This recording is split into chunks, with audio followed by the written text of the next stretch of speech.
Hello, and welcome to Tales from a Sex Store.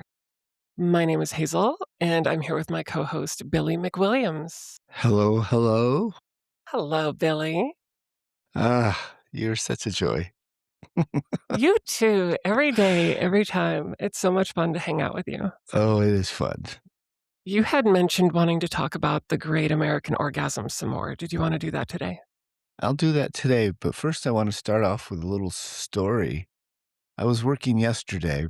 First, I opened up for a nice couple who wanted a private experience because they have sensitive jobs, so they wanted anonymity. So we opened the store at 9 o'clock in the morning and let them have the run of the store. It was fun. That's cool. Yeah, they were fun.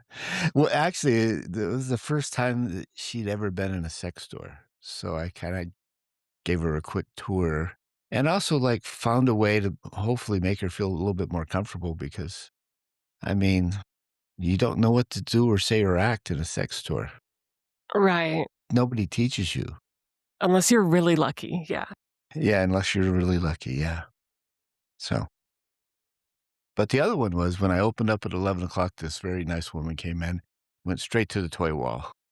And I gave her the little I had an Orgasm in Bozeman, Montana vibrator. She laughed and then she said, "You know what happened?" I'm like, "Hmm." She said, "I just got stood up for a date." I'm like, "No." Yeah, she said, "I invited this guy to breakfast, right, at a downtown restaurant, and he didn't show up." I'm like, "He ghosted you?" And she said, "Yeah. So I'm buying a sex toy." All right. Yeah, she said, "I got a latte, and I'm just instead of the money that he would have had for a free breakfast, I'm gonna buy a sex toy." Love that. I know, and I'm like, and the nice thing about the sex toy, it's a sure thing. You're gonna get it. It is a sure thing. That's right. Yeah. Yeah, and I'm like, they're gonna throw him out of the guy club for that. The Guy Club. Yeah.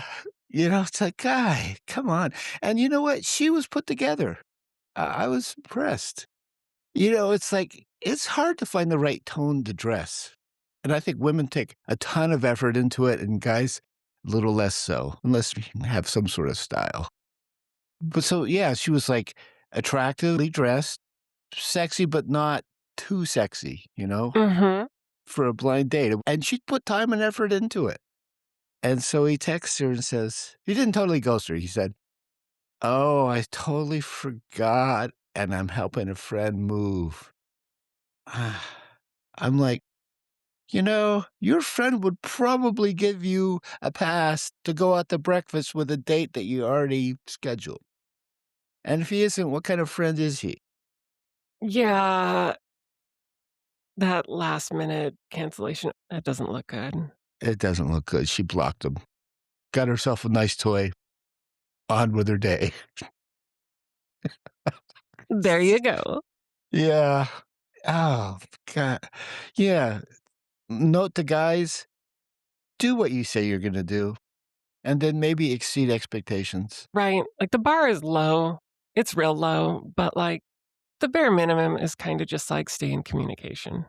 Yeah. Stay in communication. That woman didn't deserve that. That was silly. So, Yeah. yeah.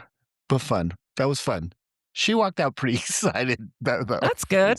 Yeah, that was pretty good. It's always nice when your date ends in a smile. I guess hers is definitely going to. Yeah. Yeah. Right, and with the toy, it's gonna last forever. I mean, amortize your orgasms. How many orgasms do you get off of a toy? Compared to what, right? So let's talk about the Great American Orgasm. So COVID hit, right? And everybody shut down. This is what, 2019, 2020? Mm. And so I just have a history of giving away the vibrators. And I just wanted to do something nice, and I dreamed up this concept of the Great American Orgasm. So I registered a website and I put it out on social media that we're giving away vibrators. So I gave away 1,776 vibrators Wow. all across the United States, and on the website, every single time that I delivered a vibrator, free and anonymous. That was the thing that people asked for most. Is this anonymous? Is this anonymous? And also, I wanted to do it with no strings attached, just give it away.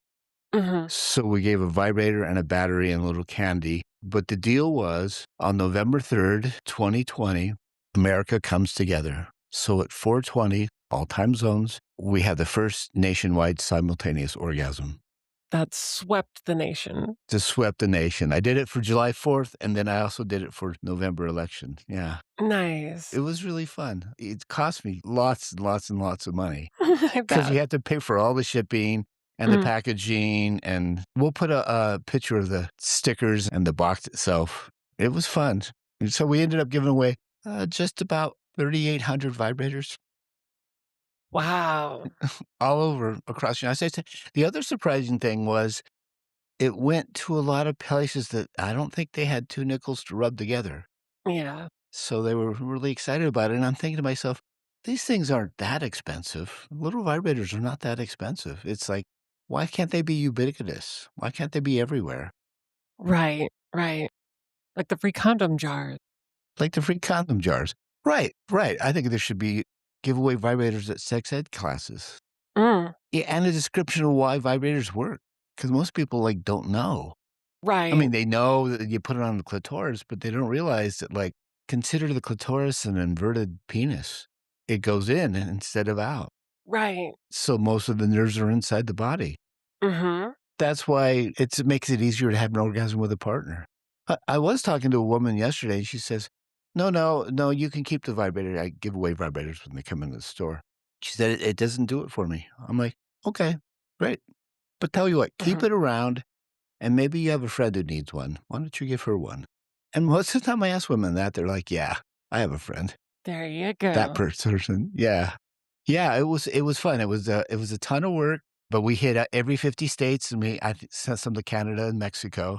It was fun. It was fun to, think about simultaneous orgasms all across the United States. And, it's essentially America comes together.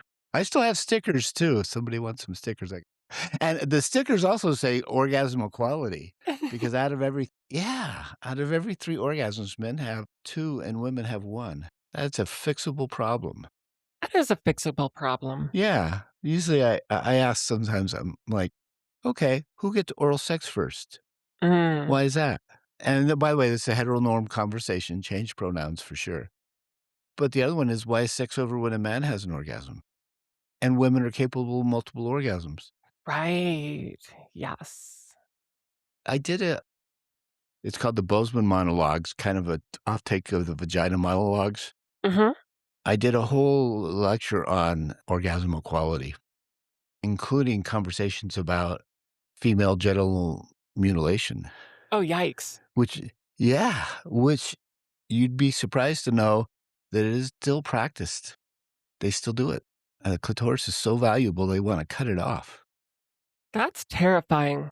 It's crazy. It's just part of the inequality between the sexes. Yeah. Mm. I'll give you a link towards that orgasm equality one. Alright. Excellent. Yeah, yeah, and it's amazing how fast social media influencers just share ideas, and how you started off with an idea of giving away vibrators, and luckily I got a couple of really good people to build the website and to do the graphics. They're the ones who did the fine work to get it up and going. Very nice. A website that succeeded. Yeah, yeah, and I thought, "Well, what am I gonna do with it?" Right? Because really, we need to spread more joy, and that's such a simple way to spread joy. Vibrators cost less than $3. Can you imagine anything for that kind of money that changes your life?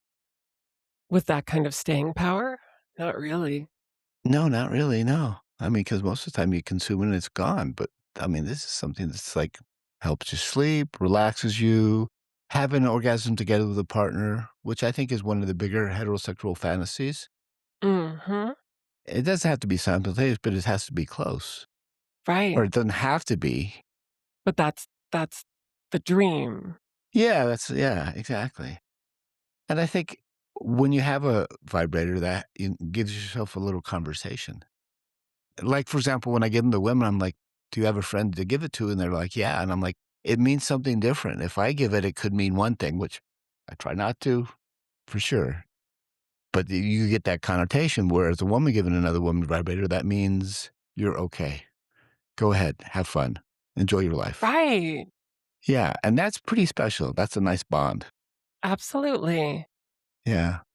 Yeah, I know that as far as that, the inequality of the genders, and, like, just being raised with different norms and mores, men are often afraid of toys, Oh, yeah. or if not afraid, then, like, resistant. Right. In some way, perhaps it is a threat to their masculinity or their virility, and I always like, in those conversations, to relate toys to, like, carpenters, right? Yeah. A carpenter can't build a whole house just with a hammer, right? If you only have a Right. hammer, everything looks like a nail. Right. But if you've got a hammer and a skill saw and a table saw and a jigsaw, you can start to do something, right? And so, like, consider the toy box, Right. all of your tools, and you apply them as necessary for any given situation, right? Right. That's a good way to put it. Because a woman told me once that if she tries to introduce toys into the relationship and he's super resistant, that it's a huge red flag.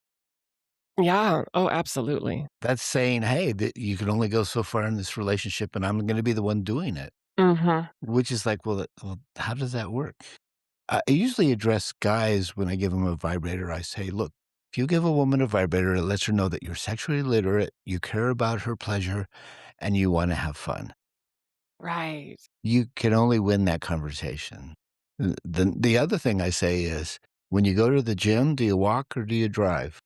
And I usually lower my voice a little bit, "When you go to the gym, do you walk or do you drive?" Because you gotta sometimes if you wanna relate to guys, you just have to be a little bit more macho Mhm. or well, I don't know. I'm not sure macho is my shtick, but okay. But the other one too is like and this is a little aggressive though. It's like if you think you have to compete with a little piece of plastic, you're missing the point. Right. Yes. And you can't, right? Like, Yeah. we've had songs and literature about the human versus machine thing, and we're Yeah. always so excited when we get close, but we never beat it, you know? No, because it's you always have that human connection, that's the touch, the Right. emotion, you can't look into a vibrator's eyes very well. Right. Right. A machine is never ending, but it doesn't snuggle. Right, and also tell guys, "Look, it's not like she's fantasizing about how hot the toy is.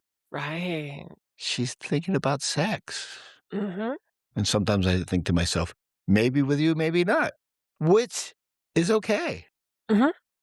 I don't think there's a difference between fantasies and reality. Right.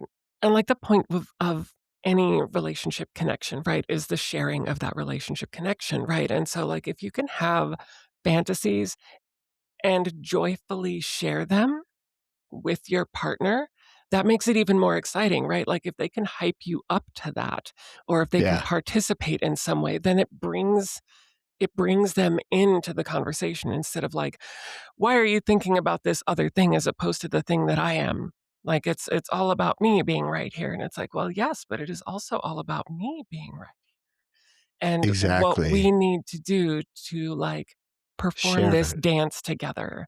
Right? right, and that means being vulnerable. Right, and honest. An Yeah, orgasm is the truth, right? yeah, And where your mind is at is not necessarily where your body is at. And if you right. can share where your mind is at, that is a much deeper connection than just plain sex. I think that's what makes great sex is honesty. Mhm. Vulnerability. Yeah, and honesty with yourself, and then honesty together. Absolutely. Yeah, it's like, sometimes when I'm consulting, I'm like, "Okay, tell your partner, how do I give you the best orgasm of your life? Right. What does that look like?"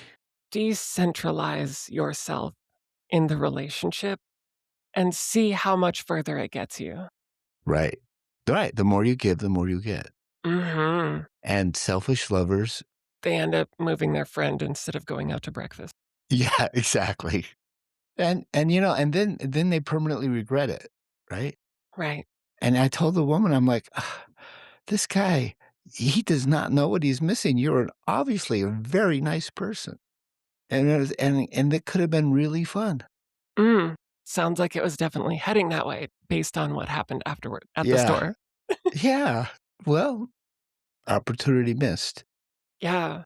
There's one for Craigslist. Missed connection. Miss No.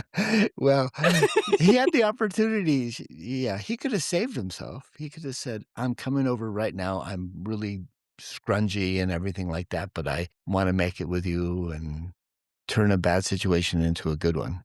Even if you didn't get closure, now you gotta regret, you know?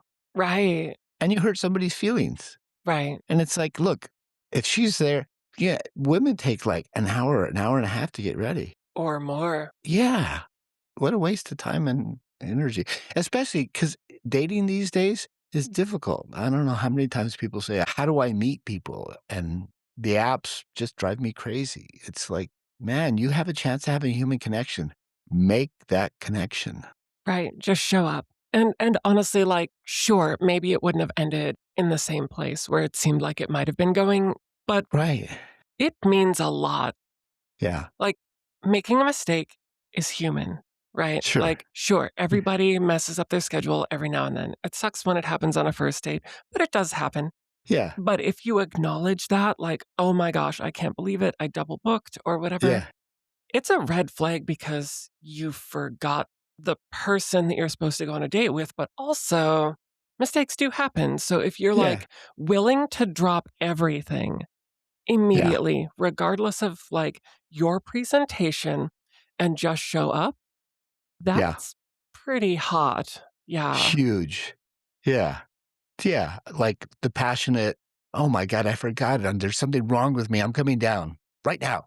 Right, right. Even if it's for 5 minutes, even if it's like and even if the connection doesn't work, it's like, if you didn't Totally. wanna make a commitment in the first place, don't make that commitment. Right. Yeah, and you're right.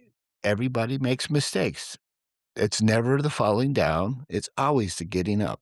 It's always the getting up, Billy. Yeah. Yeah. Yeah, well, erections are pretty important.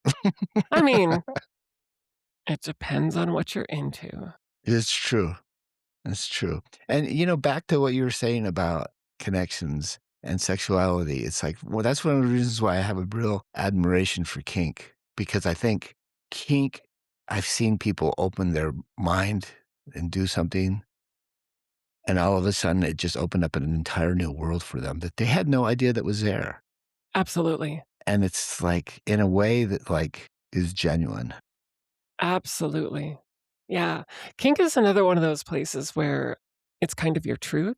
Yeah. Healthy, well done kink spaces, you end up with people who can walk you through negotiating, Right. High level communication. high level communication, and then again, being impeccable with your word. It's not just one of the Toltec traditions. It is also like one of the kink traditions. Like, there are lots of conversations about what is consent, right?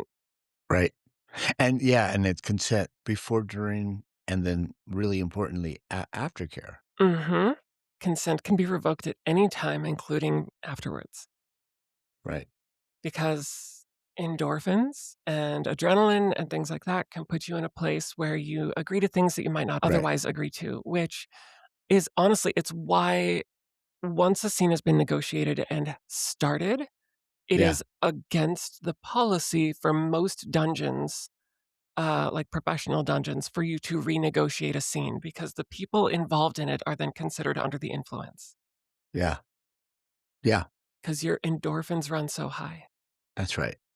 Well, and that's why I think that there needs to be a lot of communication during all that. And then when something goes bad, I think that needs to be addressed Absolutely. completely so it doesn't evolve into dysfunction. Absolutely. And that's where you lose relationships, where somebody gets hurt and then they don't say anything and the other person doesn't know. And the next thing you know, this turns into this, which turns into that. And it's like Right. when a simple conversation sometimes it's just like, oh, I didn't know. Or, oh, that's what you meant. Oh, I'm sorry. Or this was what I was thinking. I think when you're doing something really intense like kink, you don't want it to go wrong. And that's why all the discussions happen. It can be very dangerous if it goes wrong. Yeah. Harmful as opposed to hurt. Yeah. Actual harm is not what the goal is, regardless of the hurt that is involved and requested. Two different things. Mhm. Yeah. And so, yeah, it's important to speak up when it happens. It's also important for it to be a safe space for you to speak up, and so you have to be heard. It has to Yeah. be, uh, accepted without challenge, Yep. and then steps have to be taken to rectify that, and it's not on the person who has had their boundaries crossed to do more Right. than acknowledge that their boundaries were crossed in any way, shape, or form, and Yeah. after that, it is on the other person or persons. Right. Right. When I'm lecture with heterosexual crowds, I say if you're doing something kinky or LGBT or both, you're really clear. All the consent we're talking about, what do you like, what you want, what turns you on, a lot of conversation before it happens, particularly in a kink scene. And then this is what I tell the crowd. Did you do any of this last time you got sex? Or did you get a little messed up and have sex? Or sometimes I say fucked up and have sex. Right. Right. And your perception of people doing LGBT kink, is there something they're sexually damaged or they're abused or there's some history of trauma or something to that effect? There's this little bigotry that they're, quote unquote weird. But actually, I think that like kink and LGBT are changing the nature of love and relationships in a fundamental way. Right. And I think that's inspiring. I find most of my kink clients communicate so well. They're so happy. All about the communication. Yeah. And like I was talking to a woman once, she's like, "Oh, yeah, he does my rope." I'm like, "Oh, so you have sex with him?" Like, "No, he does my rope." Right. Yeah, so that's just one kind of relationship. This comes back to something that you just brushed against earlier, which is how do you define sex? Yeah, Is it penetrative? Or yeah, can the eroticism of being tied up stand alone as sex? right, What is a right, sexual act? Like, what is sex? What is a partnership? Like, every interaction you have with another entity is a relationship. right. Redefining how you see a relationship and the importance of that word, what it Yeah, means, can change the way that you define sex, right? yeah. If a relationship is any connection, then sex can be certain kinds of almost any connection. Right, right, and what I see is people finding joy in all kinds of relationships that include sex and quasi-sex. Quasi sex. There you go. Pleasure, flirting, sexual fantasies, those kinds of things. I think that's pretty cool because I think that when we're taught into a heteronormative monogamous box that you can't show any interest in anybody no matter what is so self-limiting. Absolutely. Yeah, I'm not saying you should have sex with everybody all the time with no strings attached. What I'm saying is you can appreciate people just how they are Right. in a joyful way. And finding there's always ways to fulfill yourself and fulfill your partners or your relationships in healthy ways. Right. Kink sounds to an outside person like an abusive relationship with extra steps, right? Yeah. Right. But in the community, it's almost more like therapy with fewer Right. steps Right. or the same amount of steps or extra steps. I mean, depending on what you think the steps are in therapy. Right. Right. Well, and why does you have to see a therapist? I mean, I think that's great if you want to see a therapist and it works for you, fantastic. But there's also kind of a way to grow as a human being that doesn't necessarily involve therapy, but it involves relationships. When we talk about sexuality, that is one part of it. Right? And then again, how do you define therapy? See, this Yeah. language that we have is under constant negotiation, right? Especially in these communities, because Right. they're all trigger words to somebody, Right. but they're also all very positive things to somebody. Right. And it kind of all comes back to individual consent and the negotiation of consent between people, Right. which is a thing that the kink community is really good at, is negotiating consent. There is an acronym just for how to define consent. Right. There's a couple of them actually. There's FRIES and there's CRISP. People are sort of moving towards CRISP for various reasons. Mhm. And CRISP is consent must be considered, revocable or reversible at any time, informed, specific, and participatory. Wow. And there are ways that they then further define each of those words, right? Like participatory means you can't be under the influence, and similarly with considered. Right. Revocable means at any time. Right. See, I wonder sometimes, okay, everybody says you can't give consent if you're under the influence. It's like lots of people like to have drunken sex. And that is something that they typically know about themselves, and they Yes. can go into situations to bring it back to the scene communication, right? You can negotiate having a scene while you're under the influence, but you have Yeah. the negotiation before you're under the influence with another Right. person who's not under the influence. So everybody knows what's going on, and you don't just like hook up with somebody in this way where you are acting Right. this way, you are under these influences, and they don't know how to deal with that or what Right. to expect or how to Right. take care of you or what aftercare should look like or Right. what might happen that like I mean, are there going to be any medication interactions? Like these are things that are considered by the kink community on paper and Right. not necessarily on paper, but oftentimes on paper. I think that's an important thing that the community can teach the heteronormative community Mhm. about communication. Right. Yeah, and honesty, and I think a lot of times people feel that there's something wrong with them and they can't say what they want Right. because they're worried, they're concerned, and it's like repression causes more problems than expression. Right. It's like a volcano building up pressure. Eventually it explodes. Yeah. Hey, let's talk about the fet ball. Let's talk about the Fet Ball. All right. So the fetish ball is once a year in Bozeman, and it's usually at the Eagles Club. It used to be at the Baxter. That's a great place too.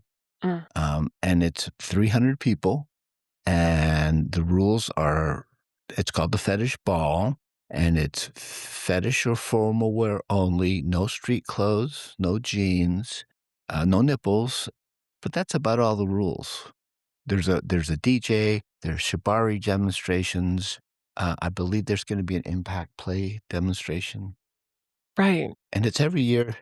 And it's about radical consent also, right? Oh, very much so, yeah. In fact, actually, what I love about it is, one, it's a little bit like Burning Man, you're expected to give. You're expected not to be, onlooker, you're expected to be a participant. That means you show your kink. I think it's a cop out when you, like, dress formally because you're afraid to be different, right?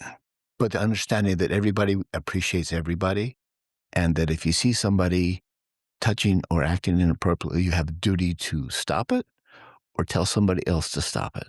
And if everybody is watching out for everybody, that's what creates a safe space. And the other safe space that I appreciate is that everybody appreciates who you are, how you are, no matter what age, body type, sexuality, just a lot of love in the air. It's beautiful. You feel like, ah, Nice. yeah, people are so happy. It's really fun to see a person's authentic self-expression, right? Like to be able to express yourself honestly and fully, and then everybody else does the same, and you praise each other for that, and it feels Right. really good, and it feels kind of healing. Yeah, absolutely. Absolutely. I think especially with the repression going on, I see a lot of people wanting to really express themselves. And Mhm. especially because it's like the other part about it is I'm a big fan of lots of different cultures coming together instead of just one. A monocultured bad idea. So we get the kink community, we get the poly community, we get the LGBT community, we get the swinger community, we get the puppy play community, we get the shibari community. There's just a whole bunch of different people, but it works because everybody respects and appreciates somebody else. Totally. Yeah. It's exciting. Can't wait to go. Even though it's on Valentine's Day, so I have to get there late. I'm working till the end because it's Valentine's Day. It's a sex store. I'm a farmer. The hay's coming in. Right, of course. Uh, so we're getting all kinds of toys in for it. It's pretty fun. Nice. Are there any specific toys that you're really particularly excited about that are coming in? We have a new toy called the Unihorn, which has a little heart that moves in the most fascinating way. I love that one. And we have some new inexpensive crops that are fun. We have a table at the front of the store that has all the cool new stuff that one of our good coworkers put together. It looks great.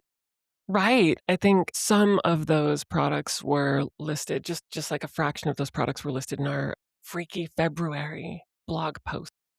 Oh, nice. Yeah, so we got those items at least launched on the e-commerce as well, so I'll take a picture of the table and send it to you. wonderful. All right. This has been Tales from a Sex Store with your hosts, Hazel Gonzalez and Billy McWilliams. Well, thanks for your time. Thank you. Metal hug. Mental hug. Always a blast with you, Billy. You So much too. fun. Yeah, have a great day, Hazel. You as well. Happy orgasms. Happy orgasms.